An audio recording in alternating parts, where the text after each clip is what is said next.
যুক্তরাষ্ট্র হামলা চালালে তা আঞ্চলিক সংঘাতের রূপ নিতে পারে বলে সতর্ক করেছেন ইরানের সর্বোচ্চ নেতা আয়াতুল্লাহ আলী খামেনি। ইরানের আশেপাশে যুক্তরাষ্ট্রের ব্যাপক সামরিক উপস্থিতিকে ঘিরে সৃষ্ট উত্তেজনাকর পরিস্থিতির মাঝেই এই হুঁশিয়ারি দিয়েছেন দেশটির সর্বোচ্চ নেতা।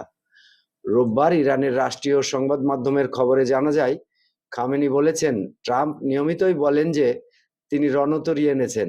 এসব দেখে ইরানি জাতি ভয় পায় না। ইরানি জনগণ এসব হুমকিতে বিচলিত হবে না। আমরা হামলার সূচনাকারী নই এবং কোনো দেশকে আক্রমণ করতেও চাই না। তবে যে কেউ আক্রমণ কিংবা হয়রানি করলে ইরানি জাতি তার বিরুদ্ধে শক্ত আঘাত আনবে। এদিকে মার্কিন সংবাদ মাধ্যম দ্য ড্রপ সাইট নিউজের এক প্রতিবেদনে দাবি করা হয়েছে, প্রেসিডেন্ট ডোনাল্ড ট্রাম্প চাইলে 1 জানুয়ারি রোববার থেকে ইরানে সুপরিকল্পিত হামলা শুরু করতে পারেন। বর্তমানে যুক্তরাষ্ট্রের নৌবাহিনীর 6টি ডেস্ট্রয়ার, 1টি বিমান বাহিনীর রণতরী এবং 3টি লিটোরাল কমব্যাট জাহাজ মধ্যপ্রাচ্যে মোতায়েন করা রয়েছে। গত শুক্রবার ট্রাম্প ওভাল অফিসে এক বক্তব্যে বিশাল মার্কিন নৌবহর ইরানের দিকে অগ্রসরের ইঙ্গিত দিয়েছিলেন।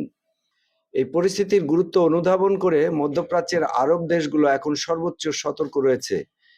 ইতিমধ্যে সৌদি আরব এবং সংযুক্ত আরব আমিরাত সাফ জানিয়েছে, ইরানের বিরুদ্ধে কোনো সামরিক অভিযানে তাদের আকাশসীমা বা আঞ্চলিক জলসীমা ব্যবহার করতে দেবে না।